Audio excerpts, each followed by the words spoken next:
Hello, Gravitrons. I'm more gravity. Let's play chess.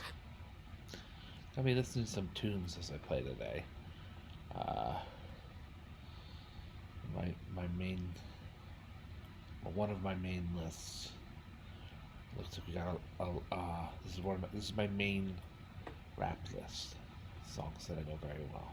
So let's see what pops up here.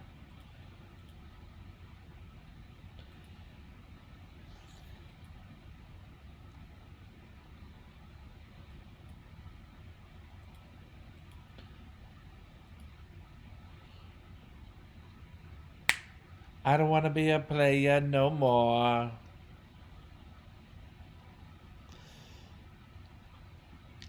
Uptown, uptown. For my thugs.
come back to Bad Boy track from the late 90s in a bit here. Um, all right. That's a good win, Jord. We paid for it. I don't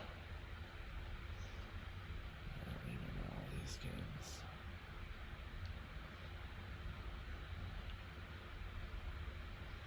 It's my third game against this particular opponent. My opponent didn't play all that accurately according to the computer. However, I did. So I'm happy about that. 2 misses. Let's see, these misses occurred in the first, what do we say, quarter of the game. Maybe third of the game. About a quarter or a third of the game. I'm going to review this game in depth. And turn off the heat, the HVAC.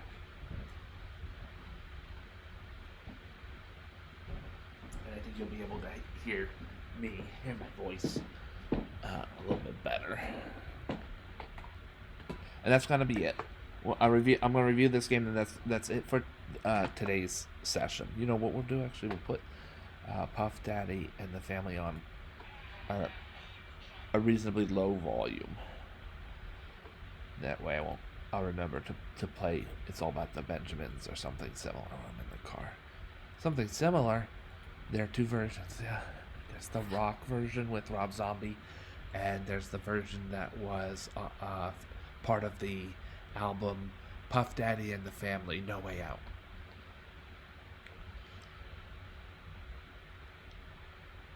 Alright, so I had the black pieces.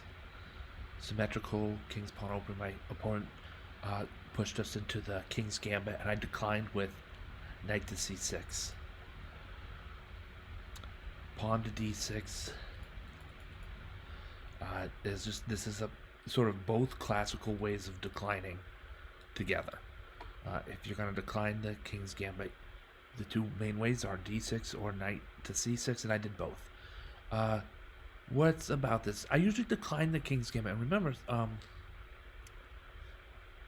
believe I am Andrew Martin said, or maybe he was quoting somebody as well. I'm not sure, but one of the best ways, the best way to the saying is the best way to decline a gambit. Going back a bit here, the best way to decline a gambit is to accept it. It doesn't actually make literal sense, but I think experienced chess players will agree that the gist is there, and that's why it's so great of a saying. The best way to decline a gambit is to accept it. I've played a number of games in as black in Queen. I've played a number of games myself as black in King's Gambit Accepted, and Torch kind of says black should accept, but personally I do better when I decline, in my opinion, and I think it results probably as well. I can hear now the music isn't so fun as it is just in the background, so don't pause the music entirely now. And Knight C6, Knight F3. One of the ways I phrase, like when I play King's Gambit as white, white's third move is Knight F3. It's not 100% that is always the case, but whether black accepts, declines with D6, declines with Knight F6, declines with D6, declines with Knight to C6, white's third move is almost always going to be Knight F3.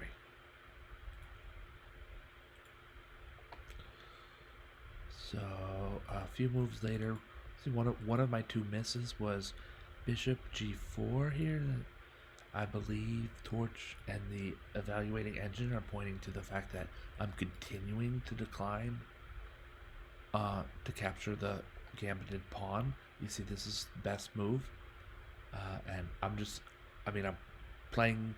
Yeah, that's exactly what I'm doing. I'm continuing to decline to capture the gambited pawn. And Bishop G4 might have been not so great for other reasons. If white pushes the bishop immediately, then it's a trade on F3. Anyway, I'll log that in my noggin for future King's Gambits. Bishop b5, pinning the knight on c6 is not all that bad, considering that it also allows for an earlier castle. All else being equal, white will be able to castle earlier. My knight is pinned, and he can trade it. The bishop controls the situation for the most part here. So now I do finally capture on e4.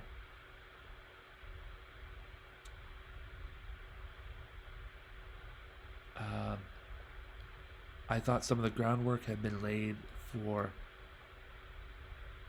I'm not sure. I'm not sure why I delayed that capture. It seemed to make sense, and I was going to say that there's enough groundwork laid for black to develop and then castle, but I didn't end up doing that. I don't know. My opponent castles. Some missed moves here, so yeah. If I'm gonna capture on f4 here, now I'm definitely in agreement with Torch. Pawn to d4, and look at white's control of the center with pawn to d4. The c3 pawn backing up. The knight is super pinned, so he kind of doesn't count. But all these pawns here, and the queen backing up the d4 pawn. My knight, which might help control, is pinned, an absolute pin. I have hardly any presence in the center at all. And one of the two central pawns that was holding things down for black just captured a pawn on f4. So white has a classic pawn duo against black's potential for at most one classic pawn. This is complete center domination by white. You gotta like this, and that's the issue. That's the thing. That was the thing. I missed it. I think both my opponent and I missed this, if I dare say. Pawn takes f4, kind of neglects how important that pawn was to blocking and controlling the center, and then kingside castles, fails to capitalize on the now open d4 square. Pawn to d4, and white's really doing well here, but instead we saw kingside castles, which isn't a bad move in terms of thought-wise. In the King's Gambit, you want a safe king. It's not an opening where you can really delay castling all too long. Hint, hint, Jordan of the future. But yeah, so my opponent castled. It's the right idea, just happened to miss this positional opportunity. Pawn to d4. Bishop e7, some kind of miss. I'm not gonna be too worried about that. And now pawn to d4 is a good move for white. Also, black again, another plug for pawn to d4. After d4, black has to act immediately to avoid losing a bishop, rather a knight, to the combination of a pawn and a pin. And so my way of doing that was a6. I'm putting the question to the bishop. Some question marks, but this is a fine move. When bishop captures on c6, we just capture back, and if black's pawn structure is weakened a little bit, okay, but there's also dynamic advantages to b takes c6. You can get into this sometimes harder with a pawn on d4, but sometimes you get into this zigzag or half diamond formation with pawns where c7, d6, c5. It's not really available right now because of d takes c5, d takes c5, and then the pawns really are horribly weakened. But capturing towards the center, it with b takes c6 at least helps control the center, a la helping to control or at least contest the d5 square. My opponent recaptures the pawn, and this is a game. As my mentor, a chess mentor, and uncle would say, it's a game. At this point, this is a game. We haven't seen this before in the history of the world. as crazy as that may sound. We're 9 moves in. We're pretty sure this is the first edition of this position. So this is novel territory, and what to say? What to say? We could go. We'll do a little bit of a structured review. Clock is just about even, so fine with clock. Initiative. It's Black's turn to move, and can Black really make a lasting initiative?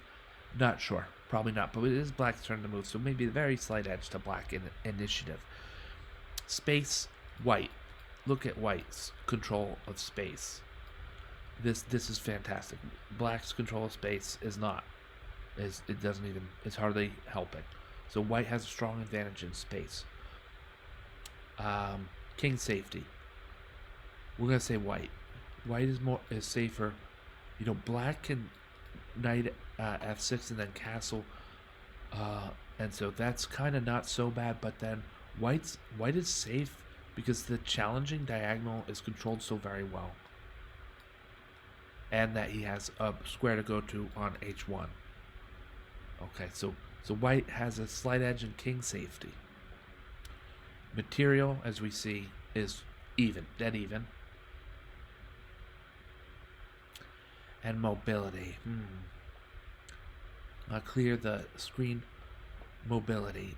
It's hard to say. It's probably about equal. I love Black's battery from d8 to h4. I think there's a lot of potential with the move Rook b8 coming, hitting at a pawn that's undefended, and all these squares that become part of that rook's mobility. I think that who knows when the knight might come into play with stunning effect. Although I do note that he might be coming into play on f6 and disrupting in some way this battery. But knights are one of the most mobile pieces. So we can maneuver him to some place where this battery can be strong as it is now, if necessary, or however. That said, for Black is doing well in mobility. Oh, and the bishop on g4 is pinning a piece, a very important part of the overall puzzle of the game, overall picture of the game, and he's actually he's pretty darn mobile himself too.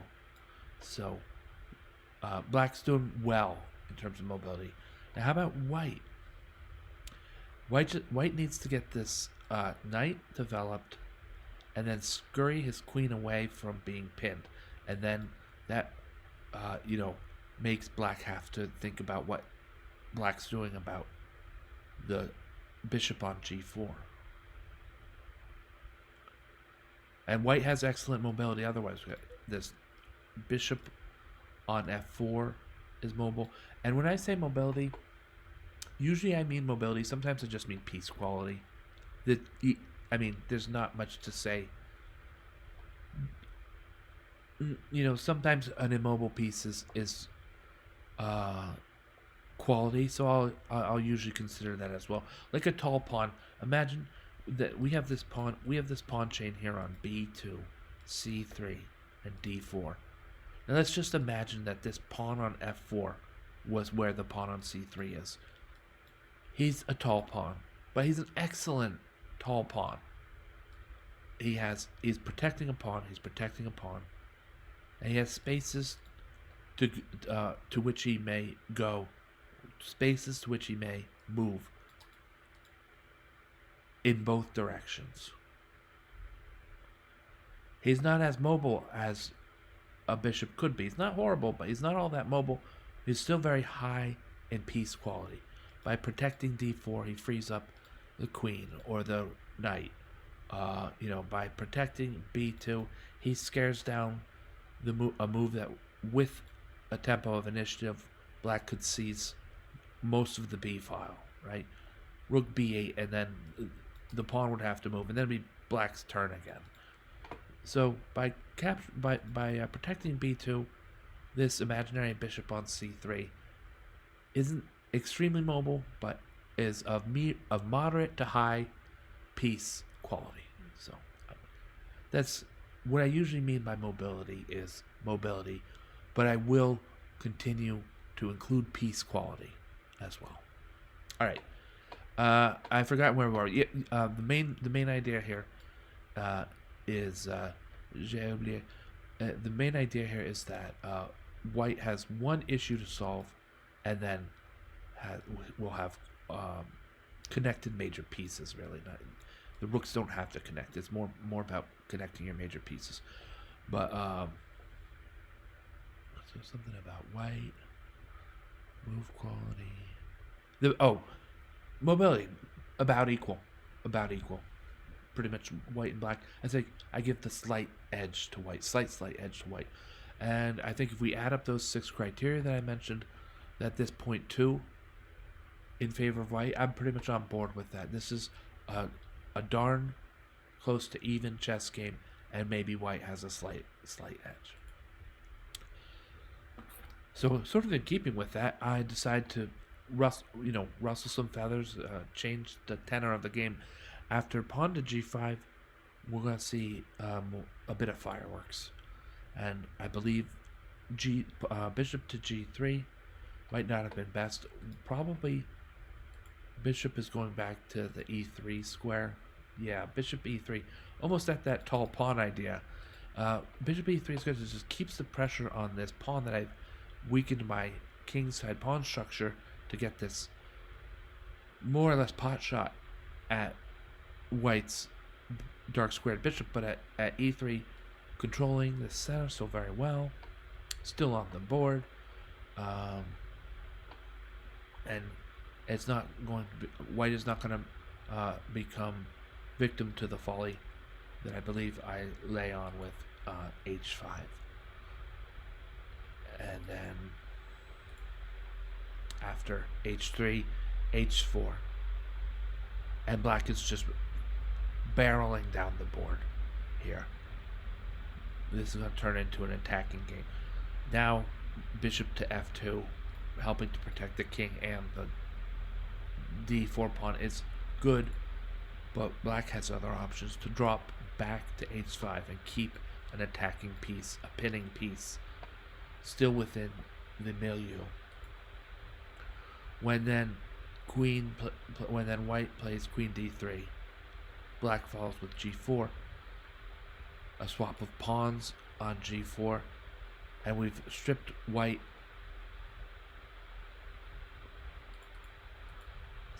a g4. Yeah, the swap of pawns, and we've stripped white of one of the pawn defenders around his king. And this king is now becoming a little as not as safe as he was. White tries to stab back in the center with e5. And one of the old-fashioned greatest ways to ignore a counterattack is to ignore the counterattack. h3, surging on forward despite the counterattack that white is or seems to be throwing at black. There's a good deal of tactics involved here. I'm not going to focus too much on these tactics in this broadcast, and we'll just look in general that white is looking to stabilize something with stabilize the position with g3. Right, we make this pocket here where the g3 pawn might become well defended, and so defend off black's attack. So I think that's the best move. And then black, for his part, is going to pay attention now to the attack that we had been ignoring, with pawn takes e5, and then look what to say here. Black is ahead by way of progress bar. Black is ahead by way of the way we feel about things. That this attack here, if this attack with all these pieces streaming on towards black's king side, with the rook involved, with the pawn involved, he's a pass pawn, there's promotion threats involved, there's ways that in some situations the knight on g8 can become party to the attack. I've just captured a pawn that, if recaptured naturally, might cost white his, her, they queen. Alright? All this, you just kind of got to feel that this attack has to work. At least if white plays it, this attack has to work. At least if black plays accurately from here on out. From here on, and that's a tall order, but let's see. Just there's so much oomph. There's so much oomph behind black's attack here that, in some sense, this has to work for like the sinews of chess to stay wavy and unpredictable and together. This attack must work. This attack must work. Okay. Knight takes e5. And we see the continuation. There's two good moves here. Queen d5. Just threatening checkmate, but also just taking up a very dominant space on the chessboard. Equally strong is h2 check, threatening to promote with checkmate. A lot of other, really nasty, not nasty, but a lot of really strong options. And king to h1 is here is given a question mark, but it's got to be the best try, right? Well, I mean, king to g2. I mean, king to g2, and we're probably still going queen to d5. And we have this check, and the only way to stop it is with the knight. And you renew the check. You still have h3 covered, and to prolong after that. Let's play this out. We want to see how black wins after king to g2.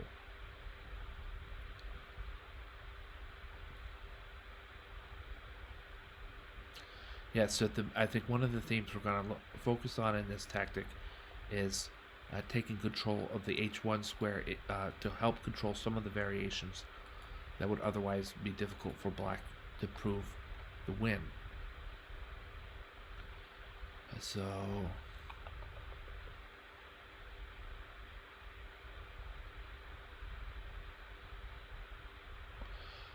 there's the issue of multiple good continuations. Captures on f3, queen captures on f3, bishop takes f4 check, queen takes f4, queen takes f4 check, king takes f4, and then pawn to h1 equals queen, check, rook takes h1, and black has enough material to prove the win.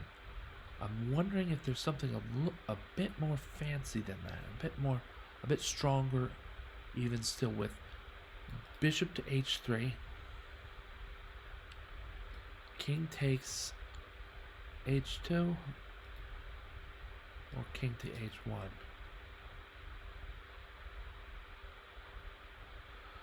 Either way, h3, bishop takes f1 is coming, hitting at the queen, so she captures, and then she's lost. She's no longer protecting f3. So queen takes f3. I think one way or the other, black's really got to just prove this through overwhelming force. This is one of the ways you could win this. And then here we are, 4 extra points of material. Knight that's going to actually be pinned to the rook for quite a while. And playing this position, I would look for ways to double rooks on the first rank. Try to win even more material against that knight.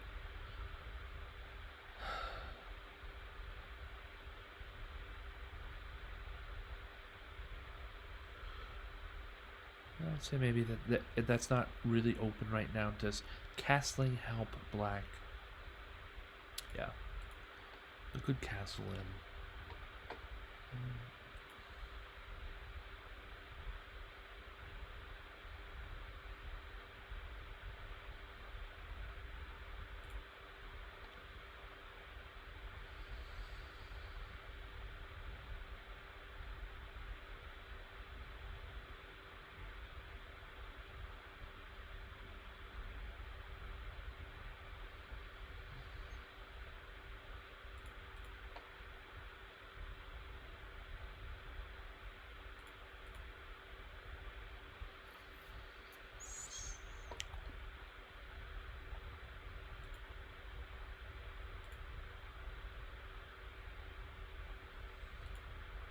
Right. So the final dagger against white is that there's going to be a loss of his knight and rook for just one black rook and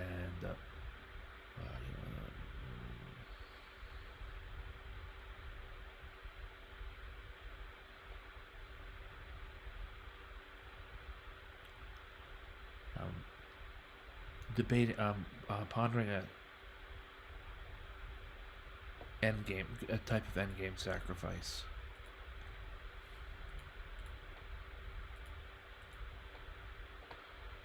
So, I've given away some of that material.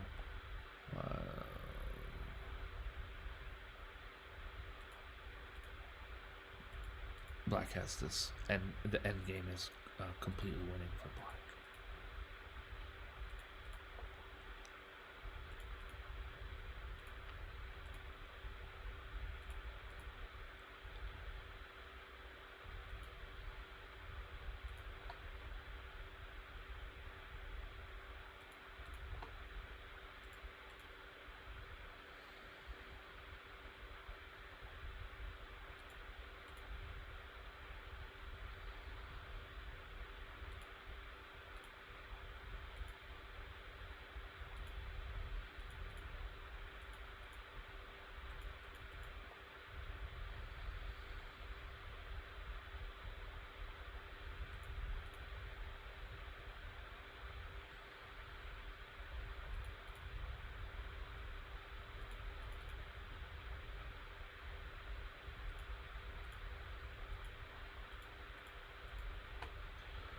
All right.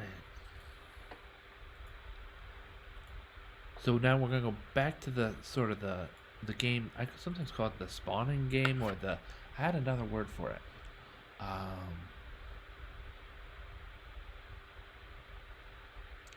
The STEM game. I don't mean in this context science, technology, and math. Instead, I mean like the game, kind of like how a branch stems from the thinner parts of a branch stem from a thicker part of a branch to a thicker part of a branch. That kind of stem. So instead of what we just saw, we played a niftier move, and I was saying king to h1 is actually possibly a more trying test of black's plans. But right away, or was it right away? 9 seconds away, right, or something, and black plays queen to d5 check. And my opponent resigns. Let's just finish this out.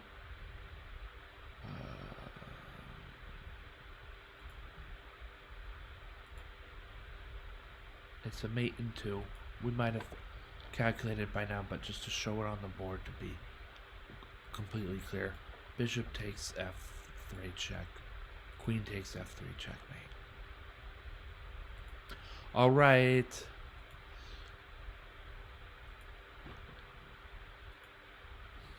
Thank you so much for watching. Thank you, Gravitrons. I'm more gravity.